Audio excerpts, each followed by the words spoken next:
Hello sir. Maligayang pagdating.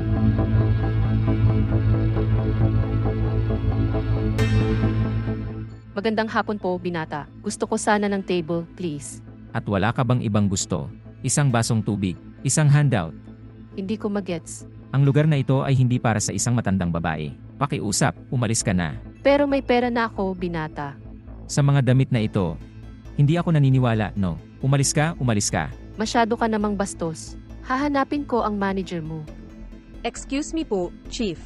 Sa tingin ko kailangan ka namin sa kusina. Pupunta na ako. Samantala, Chihuahua mo ipadala ito, babae man. Hindi ito lugar para sa kanya. Humihingi ako ng paumanhin para sa aking boss. Bastos pa siya sa mga empleyado. Maaari mong sabihin. Pwede po ba kami makakuha ng table sa table na ito? Oo nga. Maaari kang sumama sa akin.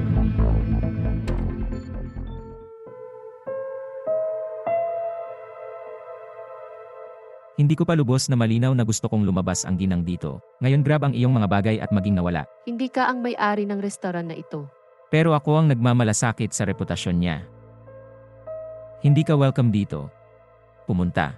Naghihintay ako ng tao. Hindi ito ospital para sa'yo na maghintay sa. May makukonsumo ka. Okay na, dalhan mo ako ng isang basong tubig. Tubig. Libre ang tubig dito. Ubusin mo na ang alak. Ito ay nagkakahalaga ng 120 puris. Kaya nga, dalhin mo ako ng alak kung gayon. At may kakainin ka na. Okay na, dalhin mo sa akin ang isang bahagi ng filet mignon. Angelica! Angelica! Oo. Ikaw ang mananagot sa matandang babaeng ito. Kung hindi siya magbabayad, ay deduct ko sa sweldo niya. Maaari mo bang sabihin muli ang iyong order? Dalhan mo ako ng alak at isang porsyon ng filet mignon, please. Malapit na akong magdala ng order mo. Salamat. Angelica. Hindi kita pinadala. Itapon mo na. Pero gutom na raw siya. D.O. May hinihintay din daw siya. Kasalanan mo yan, ngayon customers na ang titingin sa mukhang ito. Kawawang matandang babae. Pero alam ko na ang gagawin ko. Bumalik ka sa trabaho.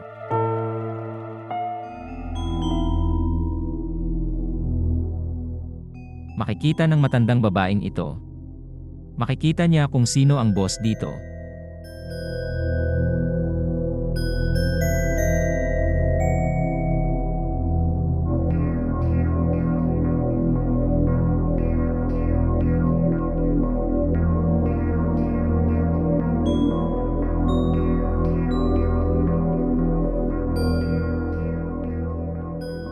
Paulo, ano ba ginagawa mo?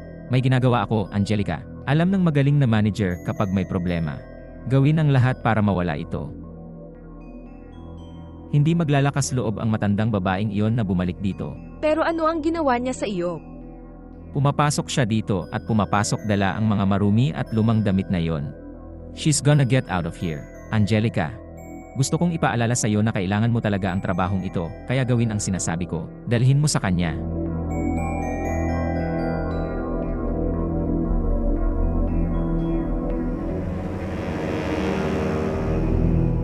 Babae, huwag uminom at huwag kumain ng kahit ano. May ginawa ang manager mo, di ba? Oo nga.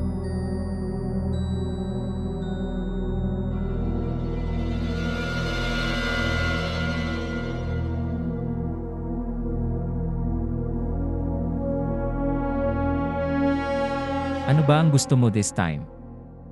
Pakidalhan ako ng isa pang baso ng alak. Pero bakit? Hindi mo ba nagustuhan ang baso ng alak na yon? Dalhin mo na lang ako ng isa pang basong alak. Pakiusap. So magbabayad ka muna. Magkano po ang bill ko? 120 alak. 300 pagkain. 30% ng serbisyo. Mga 500 riis na yan. 30% ang serbisyo. Hindi ba't sobra na? Alam kong gutom na gutom ka na. Hindi mo naman kakayanin, di ba? Ipapatawag ko na ang mga pulis. Dalhin mo na lang sa akin ang bill. Magbabayad ako gamit ang card, may touch sa cellphone. Angelica!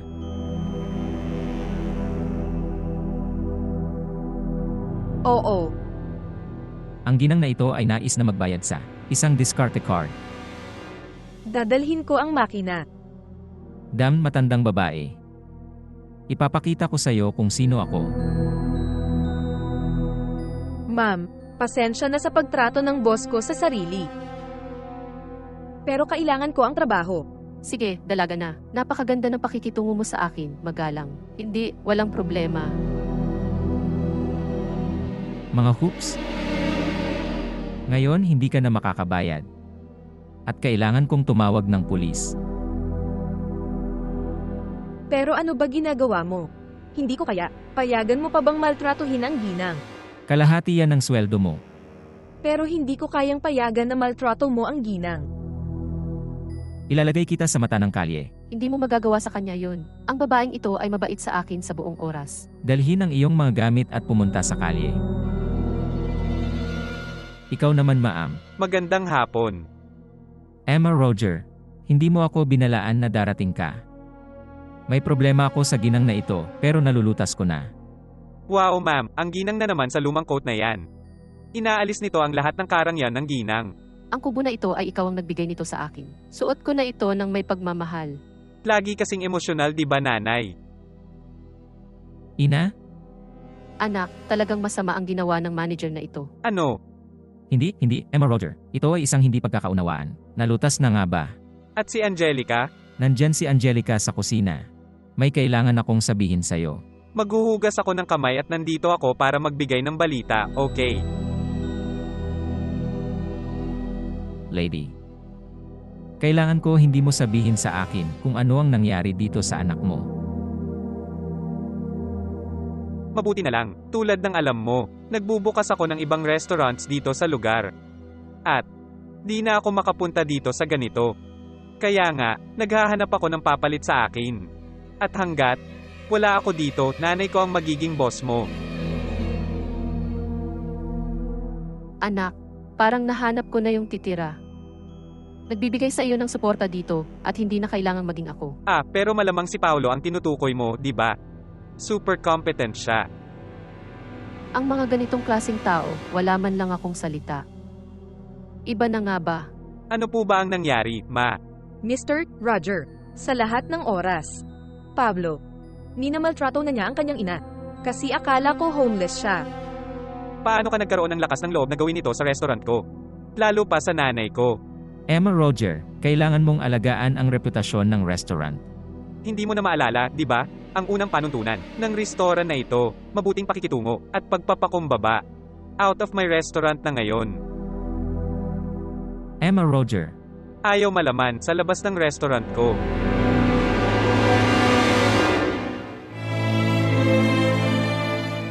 Ina, hindi ba si Paolo ang tinutukoy mo?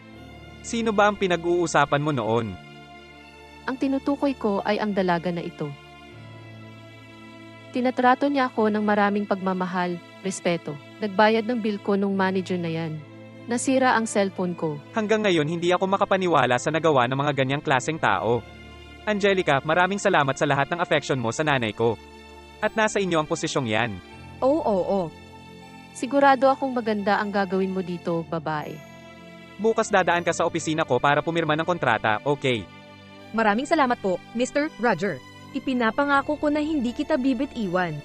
Sigurado ako dito. Pero ngayon, paano na lang kung magdiwang tayo sa isang bote ng alak? Tama, tara na.